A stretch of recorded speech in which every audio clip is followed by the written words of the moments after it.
The metallic clink froze the room. It wasn't loud, just sharp enough to cut through the humming machines and the quiet murmur of nurses. Dr. Elias Ford stopped mid-motion, eyes narrowing as the scalpel in his hand trembled slightly. The overhead surgical light glared down on the exposed flesh of the elderly man's leg, casting everything into a stark, clinical glow. And yet, everyone in the room was staring at the same thing. The moment the blade hit something it should not have. It wasn't bone, it wasn't tendon, it was metal. The nurse standing closest inhaled sharply but said nothing. One of the surgical assistants fumbled with the suction tube, the sound loud and uneven as fluid gurgled into the receptacle.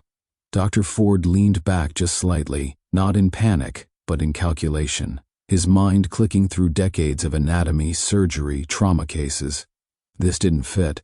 Retract again, he said quietly, voice low even. Dr. Natalie Reyes, the attending internist observing the procedure, stepped forward with a calm that masked the flicker of alarm in her chest. She handed him a new set of forceps, and the assistant gently pulled back the surrounding tissue. Blood welled slightly, but not alarmingly. The light caught the edge of something dull, irregular, and foreign. It looked fused to the muscle, oxidized and discolored like something ancient unearthed from the dirt, not a surgical pin, not a prosthetic, not anything that belonged inside a human body, especially not one with no record of past operations. Dr. Ford exhaled through his nose. What the hell is that? No one answered. The OR monitor continued its steady beeping, a cruel reminder that this wasn't an autopsy. This was a man, a living man. Arthur R. Callahan, age 89, born 1934. Retired postal worker, Korean War-era Army records, widowed, one son, no listed implants, no prior knee surgeries. He had been admitted for what they all assumed was advanced osteoarthritis, possibly a Baker's cyst or degenerative swelling. Now the story had changed. The metal object rested behind the patella, partially embedded in the posterior capsule. A thin webbing of calcification and scar tissue wrapped around it like the body had learned to live with the intruder, maybe even protect it. Dr. Reyes moved closer, studying the shape. It's not shaped like a screw, she said softly. No threading at the top. Look at the curve. Dr. Ford adjusted the light again. We'll need imaging confirmation, stat. This may need to be removed for pathology. The surgical nurse nodded and stepped toward the wall panel to alert radiology. But before anyone could move further, Ford paused. His gaze dropped to Arthur's face, still, relaxed, under the haze of regional anesthesia. The old man looked peaceful, unbothered, but something about his stillness unnerved Ford more than the metal itself. What kind of man walks around with a foreign object in his knee for decades and never says a word? And why now? The pre-op notes had mentioned swelling episodes, worse in cold weather. Occasional purplish discoloration, once the size of a grapefruit. But Arthur had refused imaging for years. According to his physician's note, he'd said, just getting old, nothing to see here. But now they had seen it. The object was 3 inches long at least, partially curved, dark gray with edges that looked torn, not cleanly machined, something fractured, something old, a hollow center maybe. Ford's jaw tightened as a sick possibility began to form. Reyes read his expression. You think it's shrapnel? Could be, he replied. Or worse, could be friendly fire, depends on the composition. But if it's been in there since the war, he trailed off. Who carries a bullet for 70 years? The scrub tech asked. Ford didn't answer. He just looked again at the object, then at the face of the man lying still beneath the drape. Arthur Callahan, stoic, silent, and somehow this all felt deliberate. There were always patients who carried secrets in their bones, old injuries from fights never spoken of, scars hidden under tattoos. But this felt different. There was something reverent about it. Like this piece of metal had been more than just forgotten. It had been protected, carried, worn. Let's seal the field for now, Ford said quietly. We'll document everything and order a full scan before removal. Reyes didn't move. She was still staring at the thing, eyes narrowed slightly. It doesn't look accidental, she whispered. No, Ford agreed. It doesn't. Then he looked at the monitor again. Arthur's vitals were steady, his breathing even, but beneath the medical calm, Ford felt it, a tension in the air like they hadn't just discovered a foreign object, but a buried truth. Whatever this was, it didn't just belong to the past. It had followed Arthur into the present, and it wasn't finished with him yet. Arthur R. Callahan woke every morning at precisely 5:30 a.m., not because he had to, not because there was a job to report to or a schedule to keep, but because his body refused to let him do otherwise. He hadn't set an alarm in years. His internal clock, forged by decades of quiet repetition and sharpened by military service long ago, did the job for him. The air in the cabin was always cold at that hour, even in spring. Drafts slipped through the chinks between the window panes and floorboards, whispering around the corners like voices that had once been loud but now barely stirred. Arthur didn't rush to fix them. There were things in life, he believed, that were better left untouched. The wind reminded him he was still breathing. The creak of old wood under his boots reminded him the place was still holding. He shuffled to the kitchen, where the same ceramic mug greeted him on the counter each day. It had a small chip on the rim and faint blue flowers around the edge. Margaret's favorite. He had stopped using it after she died, but couldn't bear to pack it away. So it sat there, year after year, unchanged, just like everything else in the house. He brewed a single cup of black coffee, no cream, no sugar, and sat at the wooden chair near the window. From there he could see the edge of Lake Michigan gray and still stretching endlessly toward a horizon he no longer felt any need to chase. The trees that lined the shore leaned with age, as if mimicking him. Pines, mostly, tall, weather-beaten, reliable. Arthur sipped his coffee slowly, letting the heat work its way down into his chest. On the table beside him lay a folded copy of the local newspaper, yesterday's edition. He'd read it already, circling typos in red ink with an old pen. Habit. A small war he still chose to fight. The room was silent, save for the soft gurgle of the radiator and the ticking of the clock on the mantel. It was a good clock, a wedding gift from a cousin neither of them had spoken to in decades. Margaret had always kept it dusted. Now it wore a soft layer of time. He didn't turn on the television. The thing was too loud, too sharp around the edges. He preferred the radio, a battered unit from the 1950s that only played AM stations. Some days, if the weather was right, he could catch old swing bands, Glenn Miller, Benny Goodman, even a scratchy recording of Margaret Whiting that Margaret herself had once adored. She used to hum while she cleaned, nothing in tune, just soft little sounds that filled the space between moments. He hadn't heard humming in years. The cabin itself was modest. 2 rooms, 1 bath, a sagging porch with wind chimes that hadn't sung since the chain broke 5 winters ago.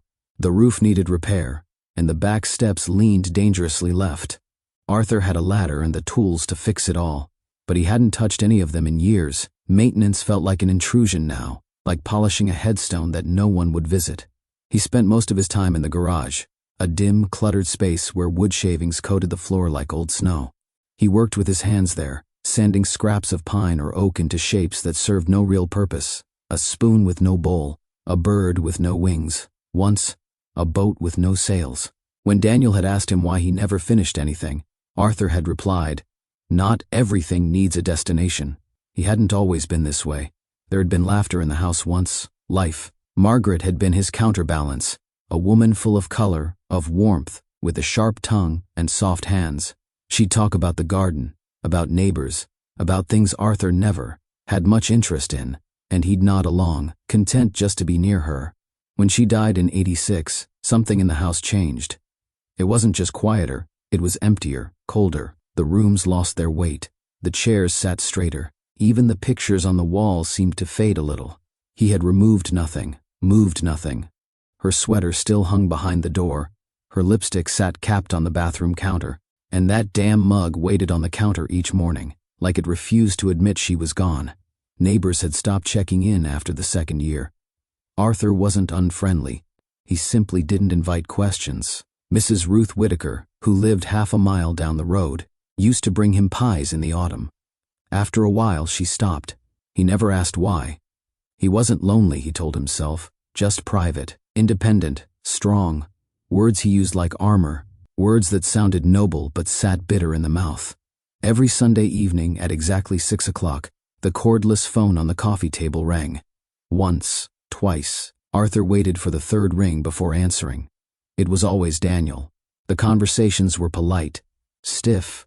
They spoke about the weather, gas prices, some cousin's gallbladder surgery. Daniel would ask if Arthur needed anything. Arthur always said no. Daniel would offer to fly up from Florida. Arthur would change the subject. Neither one would say what they really meant, that the distance wasn't measured in miles. Daniel had been 12 when Margaret died. Arthur remembered the boy standing at the graveside, fists clenched, tears drying too fast. He'd reached for Arthur's hand, but Arthur hadn't moved, not out of malice, just didn't know how. Margaret had always been the bridge between them. After she was gone, the space widened. Arthur provided, paid bills, kept the lights on. But he never asked about school, never offered advice. When Daniel left for college, Arthur shook his hand and said, "Be good." That was the last time he'd hugged his son. Now, decades later, the phone calls came like clockwork, predictable, hollow. Arthur would set the receiver down afterward and stare at the wall for a while. He never called first. The phone had to come to him. He didn't want to be a burden, he told himself. He'd lived this long without help. The cabin suited him. The silence obeyed him. Pain, when it came, was old and familiar, like an unwelcome friend who knew where the whiskey was kept. That morning, as he stood from the kitchen chair, his right knee buckled slightly. He winced but caught himself on the counter. The joint throbbed, a low ache that had been getting louder in recent weeks. He ignored it, as he always had. Pain was part of the deal. He'd earned it. The floorboard groaned under his weight. A breeze stirred through the broken seal in the window. The lake outside shivered under the wind, rippling like a memory trying to stay buried. Arthur turned back toward the sink, reached for the kettle, and somewhere deep in his knee, something pulsed. Not a muscle, not a tendon. Something older, something waiting. The phone rang at exactly 6 p.m., not a second early, not a second late. Arthur sat still in his chair by the window, his hand resting on the armrest, watching the lake with eyes that didn't blink much anymore. The cordless phone buzzed softly on the coffee table. 3 rings, as always. He picked it up. "Hello. Hey, Dad." The voice on the other end was steady, polite, and lined with a tension that had become its own form of habit. Daniel Callahan never wasted words on preamble. Arthur liked that about him. It was one of the few traits they shared. "How's the weather up there?" Daniel asked. Arthur glanced out the window. "Windy, cloud covers low, lake looks angry." "Same here, minus the lake. Florida's been weird lately, all heat and no rain." Arthur made a sound, half a grunt, half acknowledgement. Daniel kept talking, about some real estate deal that fell through, about his neighbor's dog that barked at nothing, about his daughter, Arthur's granddaughter, who'd just started her senior year. Arthur listened. He always listened. But he rarely commented. The sound of Daniel's voice was enough. Words had failed them too many times in the past. Silence was safer. "How's the knee?" Daniel asked, breaking through the quiet like a thrown stone. Arthur's eyes flicked to the leg stretched in front of him, slightly elevated on a footstool. He shifted in his seat before replying. "Same as always. Still swollen? Some days. You're limping more, I can tell." "You can tell that through the phone?" "No," Daniel said. "But Ruth emailed me again. Said you didn't pick up the propane last week. Said you looked pale." Arthur's jaw tightened. "I'm fine." There was a pause on the line, long enough to let the weight of that lie sink in. Daniel sighed. "You know, I had a dream about Mom last night," he said suddenly. She was sitting at the table pouring tea, smiling, humming that awful tune she used to butcher. Arthur closed his eyes. "Margaret always liked that damn melody." "She did," Daniel said softly. "And she used to worry about you. About how you never talked about the war, about anything really." Arthur said nothing. "I remember," Daniel continued, "when she was sick, right near the end. She made me promise something." Arthur opened his eyes slowly. She said, "Your father won't ask for help, not even when he needs it. But one day he will. And when that day comes, you'll have to be stronger than he is." Arthur shifted in his seat. The phone suddenly felt heavier in his hand. His knee throbbed in protest, sharp and hot beneath the skin. "Dad," Daniel said, his voice more urgent now, "you need to see a doctor. I know you don't want to, but this is getting worse. I can hear it in your voice. You sound tired." "I'm always tired," Arthur muttered. "I'm old. That's what being old is." "You're not invincible," Daniel snapped, the tension finally cracking. "You never were." Arthur didn't respond. There was another long silence. "You don't have to prove anything," Daniel said more gently. "Not to me, not to anyone. You've already done enough." Arthur stared out the window. The sky was bruising, the clouds a thick wash of charcoal over the lake. A single gull flapped in lazy circles over the water, dipping once before vanishing into the trees. "I'm not avoiding help," he said finally. "I just don't want the fuss." "It's not fuss," Daniel said. "It's care. It's what people do when they still give a damn." Arthur's grip on the phone tightened. He hated this feeling, the exposed nerve of being seen.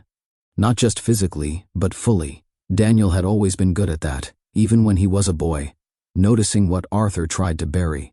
Margaret had been the same way. "I'll think about it," Arthur said at last, voice low, almost inaudible. Daniel didn't press. He'd learned over the years that pushing too hard only made his father dig in deeper. But he also knew what thinking about it meant: nothing. "I'm flying up next month," Daniel said after a pause. "For work, but I can swing by for a few days." Arthur hesitated. "You don't have to." "I know," Daniel replied. "I want to." Arthur swallowed. His throat felt thick, dry. He could already imagine the disruption, the sound of a suitcase hitting the floor, the refrigerator opening and closing more than once a day, the sound of someone else's footsteps echoing in the quiet. But another part of him, smaller, quieter, felt something else: relief, or maybe dread masquerading as hope. "Okay," Arthur said, softer now. "If you're coming anyway, I'll let you know the dates." "Fine." They sat in that uneasy pause again, a space they'd learned to navigate like two soldiers, crossing a minefield, one step at a time, careful not to trigger anything buried too deep. "You take care of that leg," Daniel said finally. "Please." Arthur closed his eyes again. The pain pulsed once more, like a second heartbeat echoing from the past. "Good night, son." "Good night, Dad." The line went dead. Arthur set the phone down on the table and stared at it. The plastic was worn smooth from years of handling. He remembered when it first arrived, still new in its box, Margaret, joking about how he'd finally have to stop slamming the receiver. Now, decades later, it was the only voice that reached into the house. He leaned back in the chair, hand drifting to his knee.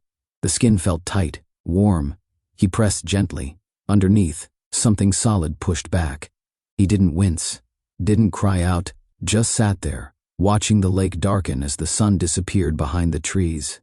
In the silence, he could almost hear her humming again. And beneath it, far deeper, something else.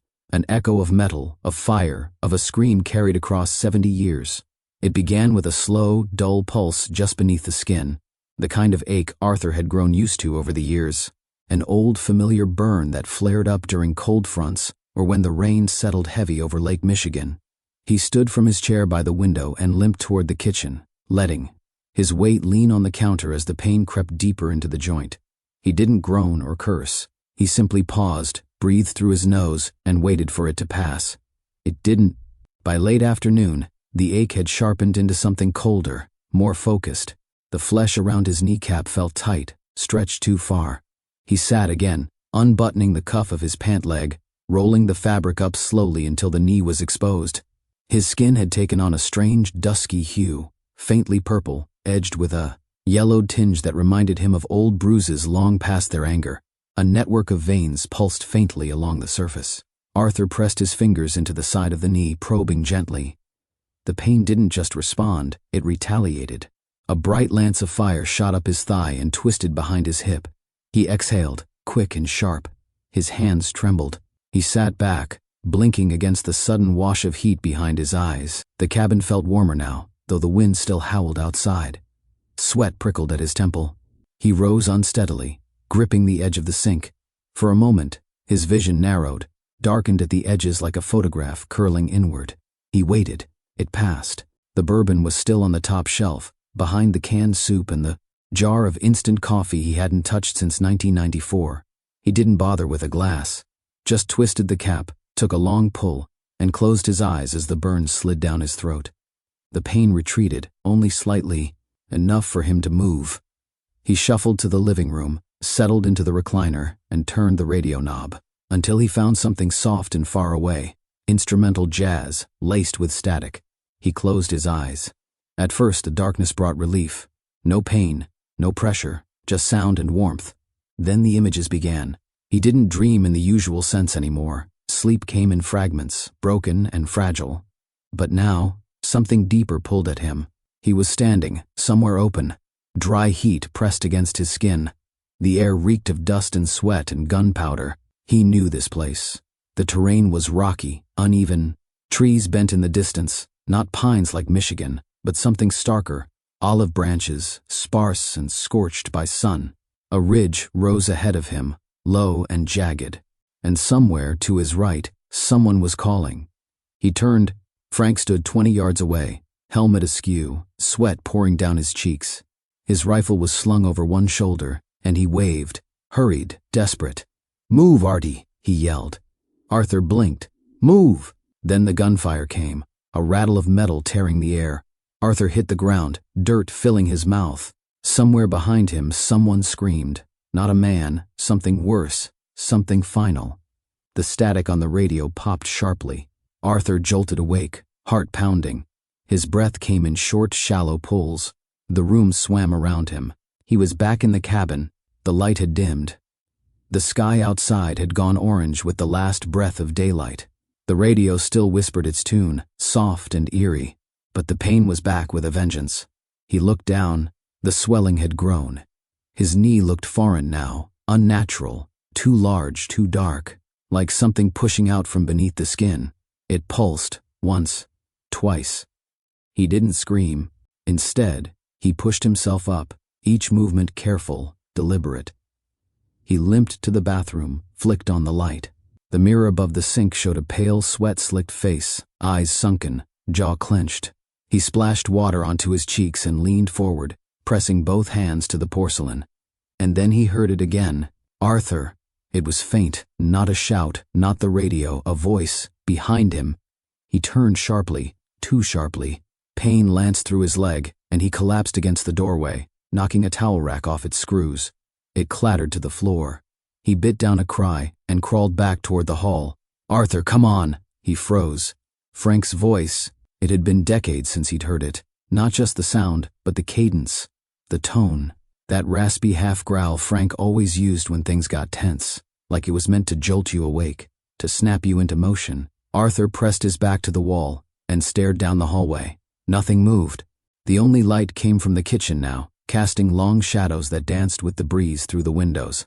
His knee throbbed, but it wasn't just pain anymore. It was pressure, like something underneath was pressing upward, trying to escape.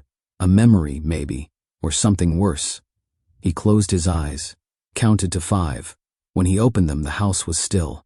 The voice was gone. He dragged himself back into the living room, breath ragged, each inch a battle. The bourbon bottle lay tipped on its side, a small spill soaking into the carpet. He didn't bother picking it up. Instead, he slumped into the chair, chest heaving. His hand went instinctively to his knee, then stopped. He knew that voice. And worse, he knew what it meant. The past wasn't content to stay buried anymore. It was coming back, not as a thought, not as a story, but as something physical, embedded, alive.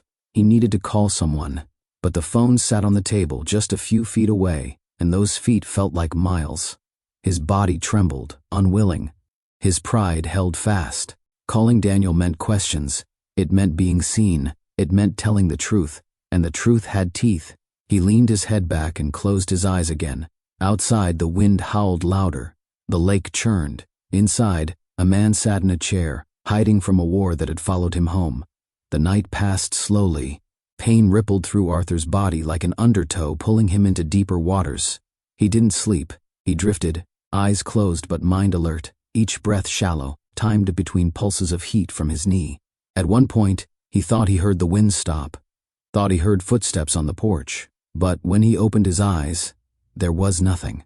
Just the lamp flickering softly beside the recliner, and the radio still playing something, faint and orchestral, as though the room had forgotten how to make real noise. The bottle of bourbon was empty now. Tipped sideways near the chair leg, it looked like it had been trying to escape something too. Arthur didn't reach for it. He just stared at the darkened hallway and thought of her. Margaret. There were certain names that didn't lose their meaning no matter how many years passed. Hers echoed even in the silence.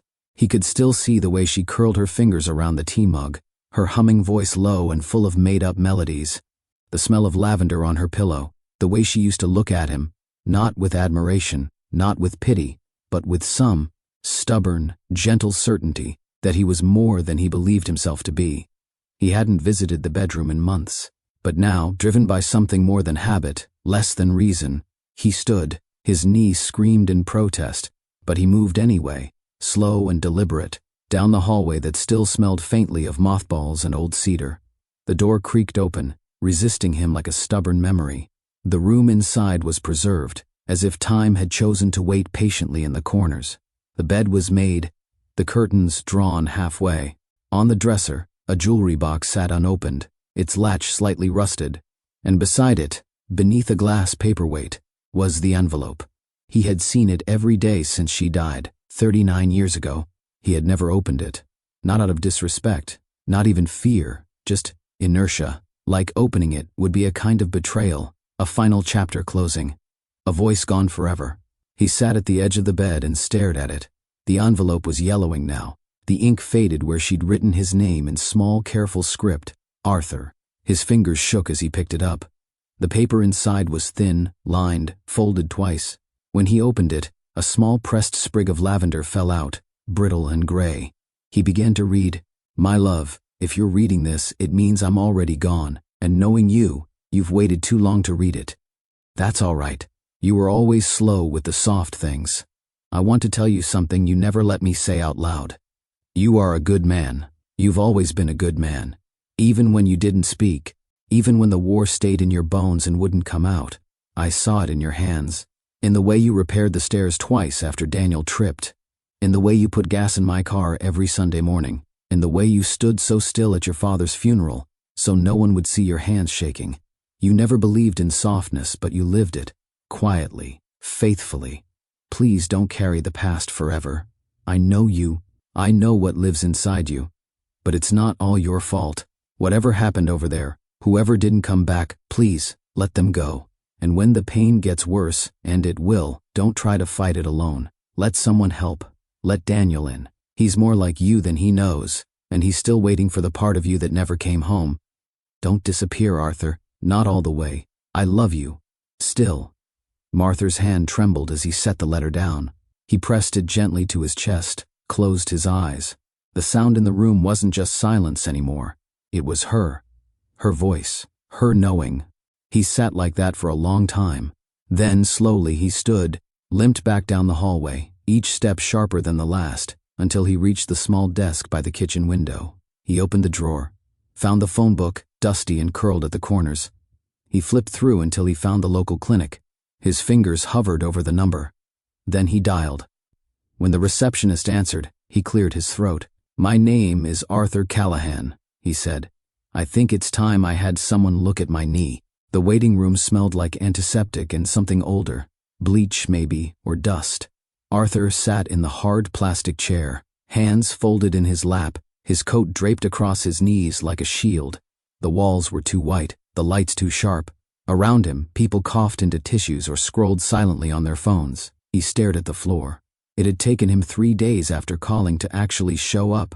He'd told the receptionist it wasn't urgent, said he'd drive himself. The nurse had tried to offer a wheelchair when he arrived, but he waved her off. He hated being handled.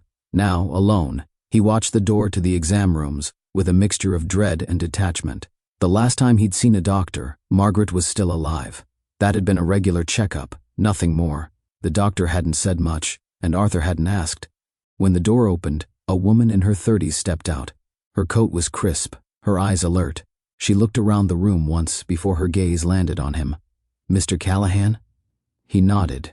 "I'm Dr. Natalie Reyes. Come on back." He followed her down the hall, his limp more pronounced than usual.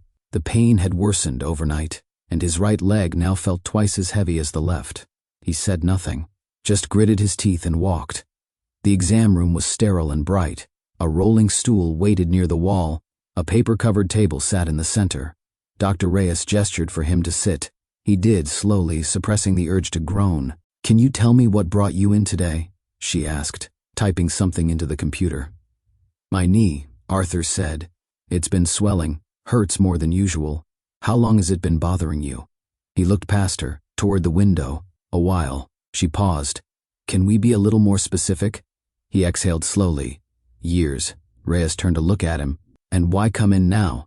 He didn't answer right away. Then, without looking at her, he said, "It's worse. Different." She nodded and moved toward him, pulling on a pair of gloves. "Let's take a look." Arthur rolled up his pant leg. The skin around the knee was puffy, taut, flushed with a strange mix of red and purple. It looked angry. A roadmap of veins traced their way up his thigh. She examined it in silence, pressing gently on the joint. He flinched. "Sorry," she murmured. "Very tender?" "Yeah." She tested the range of motion next, bending the leg slightly, lifting the ankle. He let out a slow hiss. "Any prior injury here?" she asked. He hesitated. "Yeah, war wound, long time ago." "Gunshot?" He gave a single nod. Reyes stepped back. "Okay, let's get some imaging done." An hour later, he was back in the room, waiting. The X-ray technician had been polite, chatty even, but Arthur hadn't returned the conversation. He'd stared at the ceiling as the machine buzzed, watching the lights flicker behind his eyes. Something about the hum of the equipment had stirred old memories. Hospital tents, canvas roofs, morphine, blood. When Reyes returned, her expression was tighter. "I want to show you something," she said, turning the monitor toward him. The screen displayed a black and white image of his leg. The bones were clear, the outline of the joint unmistakable, but behind the kneecap, nestled in the tissue like a buried coin, was a shape that didn't belong. "There," she pointed, "that's metal." Arthur stared at it. "It's not a joint replacement, and it doesn't look like a clean surgical implant. It's irregular, fractured almost, and the calcification around it suggests it's been there a long time." He didn't say anything. "Is this from your war injury?" "Must be," he muttered. She clicked to a different image. A close-up. The object was slightly curved, uneven. It looked old, weathered, a relic, not a tool. "We also ran a quick MRI sequence," she continued. "It's embedded close to the nerve cluster, and it's not inert. There's inflammation around it, some fluid. That could be what's causing your current flare-ups." Arthur rubbed his jaw. "I've seen shrapnel before," she said. "This doesn't look like that. Shrapnel is sharp, jagged. This is different. It has threads here, see that?" She zoomed in. He saw it, barely noticeable but present, like something that had once been part of something larger. "I think we need to consult orthopedics," Reyes said. "Have a surgeon take a closer look. Maybe remove it." Arthur's hand twitched slightly. "I don't want surgery." "I understand," she said gently. "But the pain you're feeling now, that's only going to get worse. This thing isn't passive. Your body's responding to it. And if infection sets in..." She didn't finish. He studied the image. The object glowed faintly in the scan, like it was humming with memory. He knew what it was, or at least part of him did, but he couldn't speak it, not yet. "Can I take a copy of that?" he asked, nodding at the screen. Reyes blinked. "The scan?" "Yeah. I can have radiology print one for you." "Good." She closed the file and turned back toward him. "Arthur, if there's anything you haven't told me, anything about how this happened, we need to know. It might change how we approach removal." He looked at her then, really looked. Her eyes were steady, intelligent, but young, too young to understand what 70 years of silence cost. "I told you," he said quietly. "It's from the war." Reyes hesitated, then nodded. "I'll set up the consult." He stood slowly, his knee throbbing, his muscles tight. As he pulled on his coat, he glanced once more at the screen. The image lingered in his mind long after he left the room. Something about it felt like a confession, but the words still wouldn't come. The surgical light bathed the room in clinical white. Everything else, the walls, the gowns, the gloves, the instruments, faded into muted blues and silvers. Only Arthur's knee remained in color, exposed, swollen, and ringed with clamps that pulled the skin taut. He lay still under regional anesthesia, sedated just enough to feel nothing, but not so deep as to disappear completely. The monitor beside him beeped steadily, reminding the room that the man on the table had survived longer than most of them had been alive. Dr. Thomas Mercer stood at the foot of the table, gloved, gowned, and silent. His assistant, a young surgeon named Patel, prepped the incision line while the nurse double-checked the tray of tools. Mercer wasn't a dramatic man. He believed in caution, control, and silence. He'd reviewed Arthur's scans half a dozen times that morning. The object inside the knee wasn't just strange, it was anomalous. It didn't match any known surgical implant or standard shrapnel profile. And yet, it had lived inside this man for decades, undisturbed until now. "Scalpel," he said. Patel handed it over. Mercer made the incision cleanly, cutting through skin and subcutaneous fat with practiced precision. Blood welled up, then was suctioned away.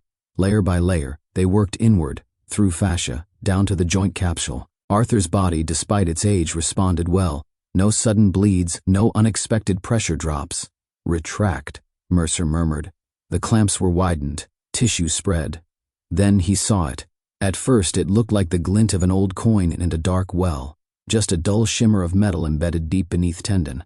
But as they exposed more of it, the shape emerged. It was curved, rusted in patches, but intact. There were no sharp points, just an unnatural coil and what looked like threading, as if it had once been part of a larger mechanism. Mercer frowned. "Forceps!" He reached in slowly, feeling the resistance. The tissue had built itself around the object, fibrous and thick, like it was protecting it, or maybe hiding it. The moment the forceps clamped around the fragment, a chill passed through Mercer's spine. Gently he lifted. The object resisted, just for a moment, then gave way. A metallic sound rang out as it came free. Not a clatter, not loud, but sharp. A single piercing note that echoed in the sterile room like a bell. Patel stiffened. The nurse dropped a gauze pad. Mercer held the object up to the light. It was 3 inches long, curved at the end. Heavily oxidized but unmistakably machined. The threading near the base was faded but clear. A bullet, yes, but not a standard one. Something heavier, cruder. Something that didn't belong inside a human body, or in this century. "Jesus," Patel whispered. Mercer didn't reply. He set the object down into the metal specimen tray. It landed with a dull clink, still wet with Arthur's blood. "Close him up," Mercer said, quieter now.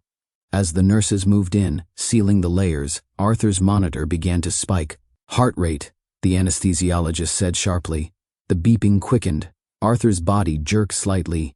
"He's reacting to the sedation. No, wait. Check pressure." The numbers on the screen flickered, then dipped. His oxygen levels dropped. A wave of tension rippled across the room. Mercer stepped back, stripping off his gloves. "Get the crash cart ready. Bolus him with fluids." Arthur's eyelids fluttered. His head twitched against the cradle. A murmur escaped his throat. Reyes burst through the door, her coat still half-buttoned. "What's happening?" "He's crashing," Patel said. His vitals tanked right after the object was removed. Mercer clenched his jaw. He looked at the object in the tray. It stared back, silent and malevolent. Arthur's body arched once, then fell still. The monitor flatlined. "He's coding," the anesthesiologist barked. "Begin compressions now." In the corner of the room, as the team swarmed around Arthur's chest, the metal fragment sat quietly, untouched. It gleamed faintly under the surgical lights. And Arthur? Arthur was somewhere else entirely. He was 23 again, running uphill under a Sicilian sun that felt like fire. The ground cracked beneath his boots. Bullets whipped past his ears like angry wasps. Men shouted, names he hadn't heard in years: Collins, Mercer, Jameson. The ridge was just ahead. The trees were thin, the air thick with gunpowder and sweat. He turned just as a figure behind him fell. "Henry." Arthur froze, then screamed. His legs moved before his brain caught up. He ran toward his friend, ducking fire, leaping over a corpse half covered in red clay. He dropped beside Henry, blood soaked through the uniform, a hole in the chest. Arthur pressed down, hard, screaming for a medic, for help, for anything. Henry's eyes locked onto his, already fading. "I told you," he coughed. "Told you I'd get you out." Then he smiled, and died. Arthur screamed until his throat tore. The world around him burned, then darkness, real darkness, a void, and in it, a voice. It was soft, female, warm. "Arthur," he turned. There she was, Margaret, standing in a field, dressed in white, her hair catching the wind. "You came back," she whispered. He stumbled forward, fell to his knees. "I didn't want to leave," he said. "I didn't know how to come home. You carried it too long. I was afraid to let go." She smiled. "You don't have to anymore." He looked down at his hands. They were clean, empty. No more blood, just light, and Margaret, waiting. But before he could take another step, he felt a tug, a weight at his chest. Then a voice, faint, distant, but urgent. "Clear." Arthur's body jerked as the defibrillator fired. His chest rose, then collapsed. Again. Another jolt. His eyes fluttered. The monitor beeped, faint, unsteady. But there. He's back, the nurse yelled. Pulse restored. BP climbing. Mercer exhaled, sweat on his brow. He looked at Arthur's face, eyes closed, breathing shallow, but alive. Barely. The ICU was unnaturally quiet. The lights were dimmed to a pale bluish hue, and the only sound was the soft hum of machines breathing for men who couldn't. Arthur lay motionless, hooked to monitors and tubing, his chest rising and falling with mechanical precision. His skin looked thinner now, papery and pale. The strong frame that had once chopped wood in winter, lifted broken furniture, and carried silence like armor, was still, reduced to stillness, to waiting. Daniel stood outside the glass wall, unmoving. He hadn't spoken since he arrived. The flight had been rushed. He'd packed without thinking. A black duffel, his laptop, a book he wouldn't read. Somewhere over Kansas, he'd stopped pretending to focus on the in-flight movie, and just stared out the window, arms crossed tightly over his chest. He couldn't shake the image of his father, hooked up to machines, unconscious, alone in a hospital room after nearly dying from something that had been inside him since before Daniel was born. A nurse stepped beside him now, clipboard in hand. "You can go in," she said gently. "Vitals are stabilizing. He hasn't woken up yet, but his body's fighting." Daniel nodded, swallowed.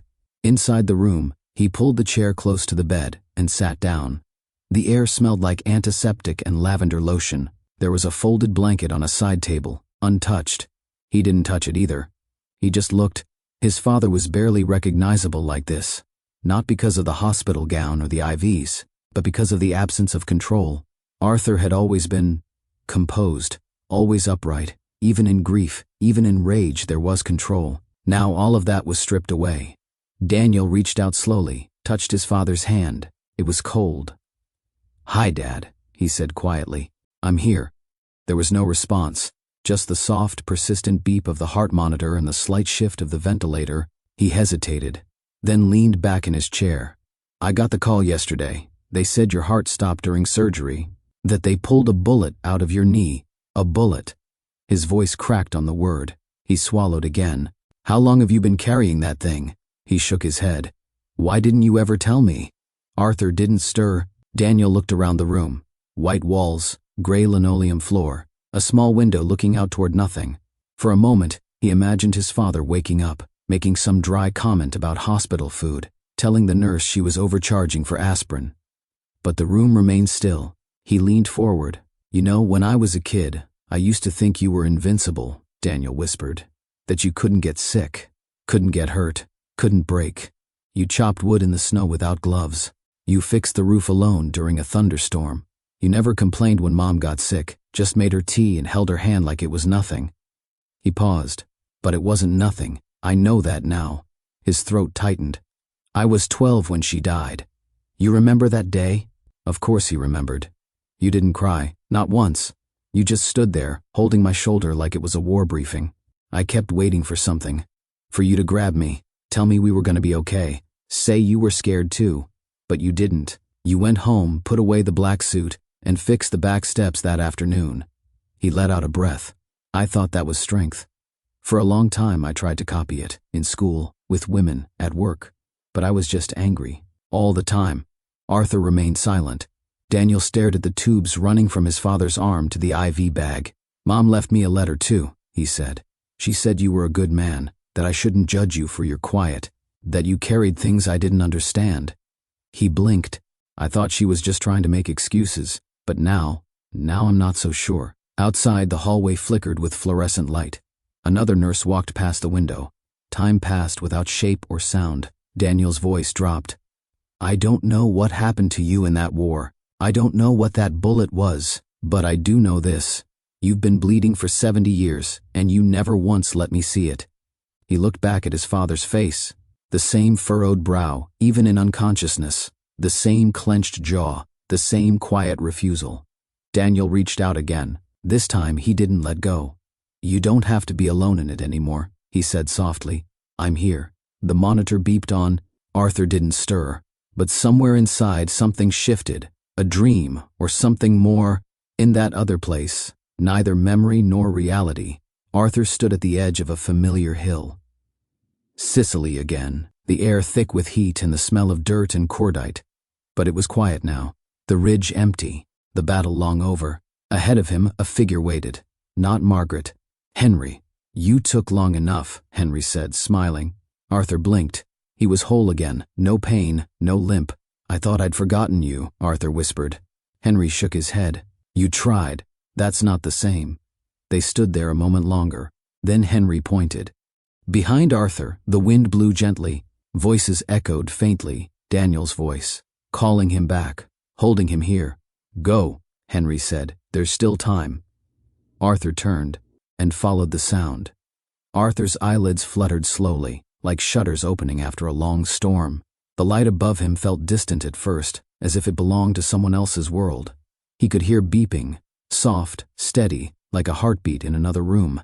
Then came the pain, dull, deep, stretching through his body like roots twisted too long in one place.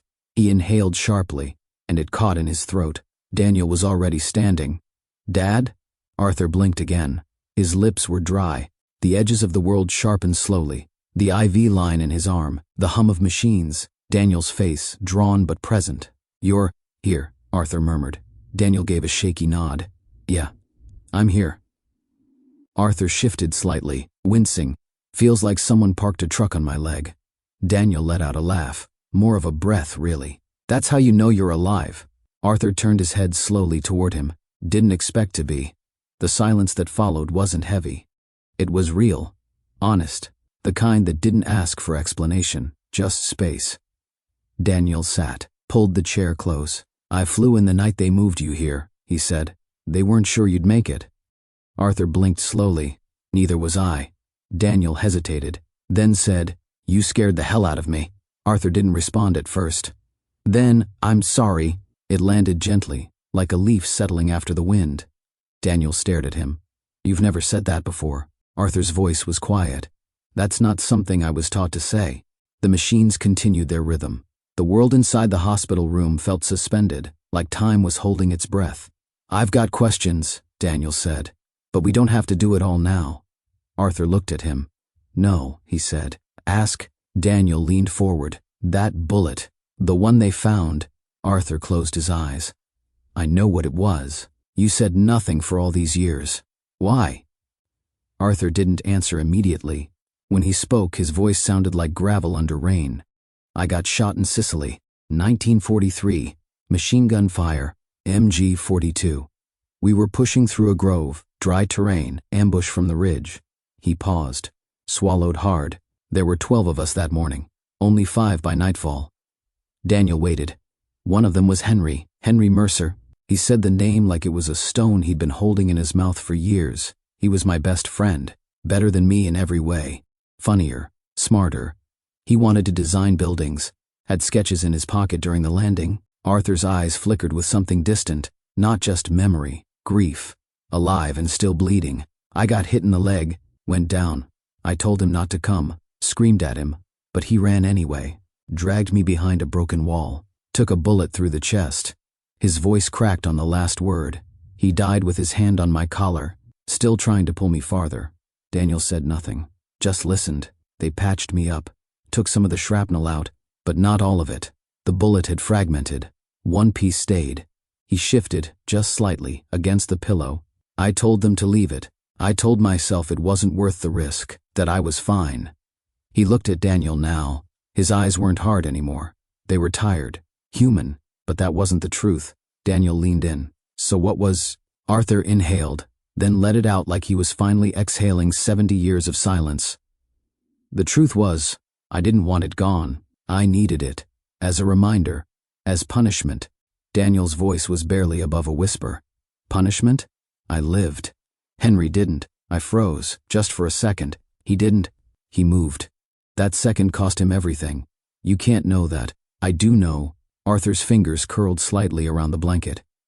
"For years, I couldn't look at myself without thinking about that ridge, about the moment I hesitated, about how the bullet in my knee should have killed me but didn't. It was like I owed it, to carry it, to feel it, every step." Daniel sat back slowly, processing. And Mom, did she know? Arthur nodded. More than I ever said. She didn't ask, but she saw. Daniel reached into his bag, pulled something from a folder, a laminated copy of Margaret's letter. I read this again while you were out. Arthur glanced at it, but didn't speak.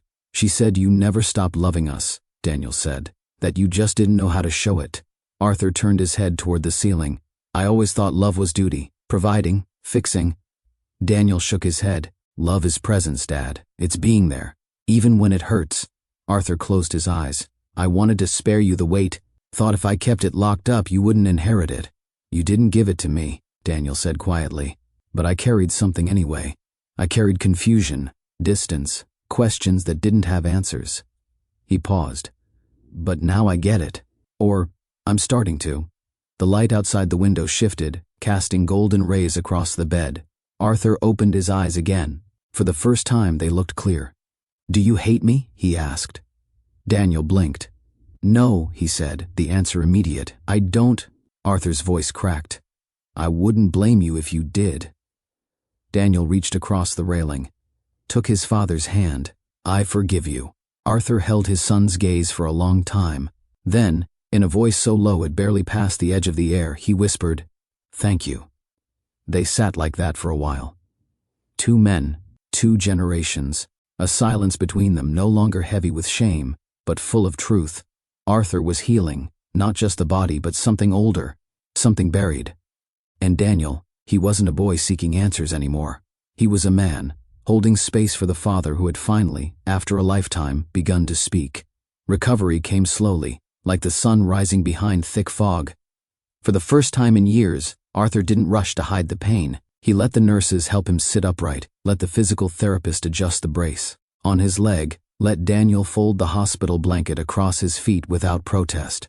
Small victories.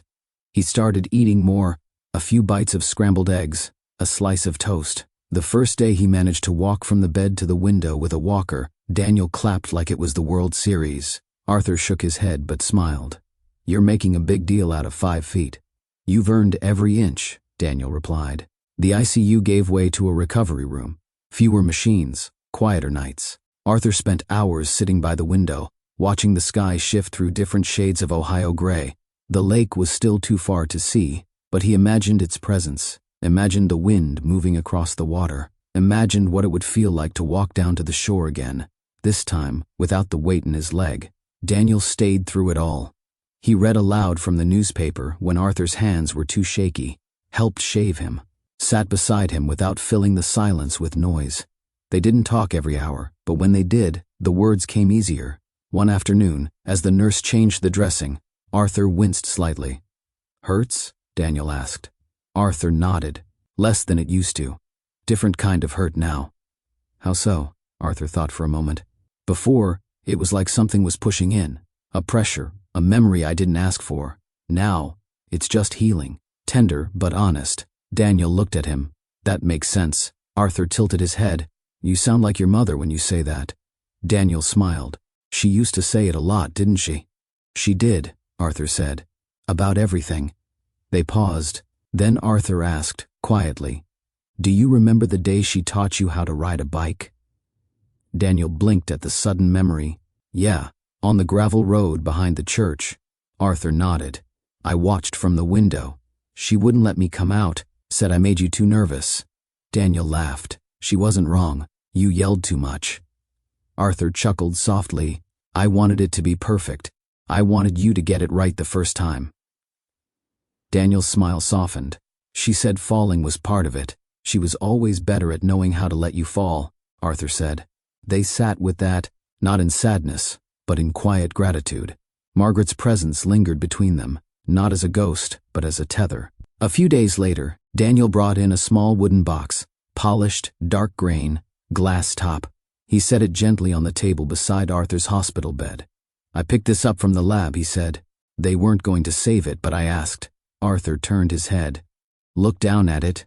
Inside, nestled in velvet, was the object, the fragment, the bullet, or what remained of it. Oxidized, misshapen, edges still faintly jagged. It looked smaller now, less dangerous. But it still held power. Arthur didn't say anything for a long while. Then, I never thought I'd see it outside of me." Daniel stayed silent. Arthur reached out, ran his fingers slowly along the glass. "It's strange," he said, "how something so small can change your life." Daniel spoke softly. "What do you want to do with it?" Arthur didn't answer right away. "I used to think it was mine to carry, mine alone, a punishment, a secret. But now, I think it's something else." "What do you mean?" Arthur looked at his son, a memory, of someone who mattered, of something that happened, of a promise that wasn't kept, but also, he paused, a chance to start over. Daniel nodded. "So what do we do?" Arthur leaned back, folding his hands in his lap. "We take it to the lake." Daniel's brows lifted. "Now? Not now, when I'm home, when I can stand again, when I can walk there on my own." Daniel smiled. "We'll wait." Arthur looked down at the box once more. "It doesn't belong in me anymore, but I don't want to bury it in a drawer." "No," Daniel said. "It deserves a better ending." That night, they talked more than usual, about Margaret, about old radio shows, about the time Arthur built Daniel a wooden go-kart, and Daniel crashed it into the mailbox. "You didn't speak to me for 3 days, Daniel said. "I was upset you bent the axle. You were upset I bent your pride." Arthur laughed, a sound not heard in decades. In the following week, Arthur grew stronger, his steps steadier, the pain less intrusive. When he looked in the mirror, he saw someone different, not younger, not unbroken, but real, present. The wound was still there, stitched, clean, healing. But it no longer held him hostage. Margaret's letter stayed folded in his wallet now. Close, not for guilt, but for guidance. He read it once more before leaving the hospital. And when the nurse wheeled him out into the morning air, Daniel waiting. Beside the car, Arthur looked up at the sky and whispered, "Thank you for the chance to come back, to forgive, to begin again." The ride home was quiet. Arthur sat in the passenger seat, his hands folded neatly over his lap. Daniel drove with care, avoiding potholes, taking each corner gently. The road curved through familiar trees, their branches slightly golden from the early touch of autumn. The sky hung low, painted in soft streaks of pewter and violet. Arthur stared out the window the whole way, not speaking, not thinking exactly, just remembering. When the cabin came into view, a lump rose in his throat. It looked the same, but he felt different. The front porch with its leaning wind chimes, the window where Margaret used to wave at the mailman, the faded green shutters, worn by years of storms and quiet afternoons. Daniel pulled into the gravel path and turned off the engine. "Ready?" he asked. Arthur nodded slowly. "I think so." He took the cane from the back seat, let Daniel steady him as he climbed the porch steps. The door creaked open as it always had, but this time the sound felt like a welcome. The house was cool and shadowed inside, but it no longer felt hollow. Margaret's presence was still there, in the curtains, in the photographs, in the scent of wood, Polish and lavender. But instead of clinging to him like a ghost, it floated freely now, gentle, unburdened. "I aired the place out last week," Daniel said, setting down the duffel bag, tossed some old food, replaced the bulb in the hallway. Arthur walked slowly to the recliner, not out of pain, but out of reverence. He sat down carefully, then looked around the room. "It's smaller than I remember," he said. "You haven't been gone that long." "No, but I've been somewhere else for years." Daniel didn't press, just nodded, sat on the couch across from him. A pause passed between them, filled only by the sound of birdsong through the open kitchen window. Finally, Arthur broke the silence. "Do you have it?" Daniel reached into his satchel and pulled out the wooden box. It was exactly as before, dark, polished, glass top gleaming faintly. The fragment inside lay nestled in the velvet like something sacred, something once dangerous, now at peace. Arthur took it in his hands, not hesitantly this time. "I'm ready," he said. They didn't speak much as they prepared. Arthur changed into a heavier jacket. Daniel brought an extra scarf. They walked slowly, Daniel matching Arthur's pace perfectly, through the back path, past the dying blackberry bushes, down the slope, where the pine trees thickened and the smell of earth grew richer. The lake appeared between the trunks like a silver secret. It was calm today, glassy. A soft wind stirred the surface just enough to ripple the reflection of the sky.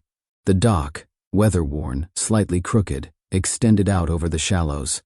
Arthur stopped at the water's edge. "This is where we used to bring lunch," he said quietly. Daniel nodded. "Mom's egg salad, And lemonade she always oversugared, Arthur added, smiling faintly. I told her it was too sweet. She said, well, life's bitter, drink up. They stood there a while, watching the lake breathe. Then Arthur took the box and walked to the end of the dock alone. The wood creaked under his weight. The water below was dark and clear. He held the box out in front of him, then opened the lid one last time. The fragment caught the light in an odd way, almost warm now. It no longer looked violent. It looked tired. Arthur stared at it, then whispered, I carried you longer than I carried my son, longer than I held my wife. I let you live in me because I didn't know how to let go. But I'm not afraid now. His fingers trembled, but he tilted the box. The fragment slid gently into his palm. It was cold, heavy. Then, with a soft motion, he let it fall. The sound it made when it hit the lake was barely a whisper. A soft plunk, then ripples, wide, gentle, moving outward. Arthur stood very still. He imagined Henry, saw his face, young and reckless and kind. Thank you, Arthur said into the wind. I didn't forget. A breeze stirred the trees behind him. The lake shimmered. A pair of ducks cut across the water in silence. He stayed there until the ripples faded. When he turned around, Daniel was waiting. Arthur nodded once. It's done. They walked back together. No words, just steps. At the top of the hill, Arthur paused and looked back. The lake looked smaller now, but more beautiful. It no longer held the weight of war, only memory. And memory, he'd finally learned, didn't have to be a prison. That night, they sat on the porch. Daniel poured 2 glasses of iced tea, placed one in front of his father. No bourbon? Arthur teased. Not tonight. The stars came out slowly. Crickets began their chorus, and the wind finally found its voice again in the wind chimes, long silent. It sounded like a hymn. In the end, we all carry something, a scar, a silence, a name we stopped saying years ago. But healing doesn't always come when the wound disappears. Sometimes it comes the moment we decide to stop hiding it. Maybe you, like Arthur, have been holding on to something for far too long. A pain buried so deep it became a part of you. But let this story be a reminder. It's never too late. Not to forgive, not to speak, not to let go. Because some weights were never meant to be carried forever. Some memories are not prisons, but bridges. And sometimes, healing begins with a single step toward the water. Now we ask you, what have you been carrying? Is there a memory, a silence, a Henry of your own you've never spoken of? Share your story in the comments below, or simply leave a to let us know you're letting go. And if this story touched your heart, helped you remember someone, or made you feel seen, don't forget to like, subscribe, and follow this channel for more stories that honor the quiet resilience inside us all. Until next time, let memory be a bridge, not a burden.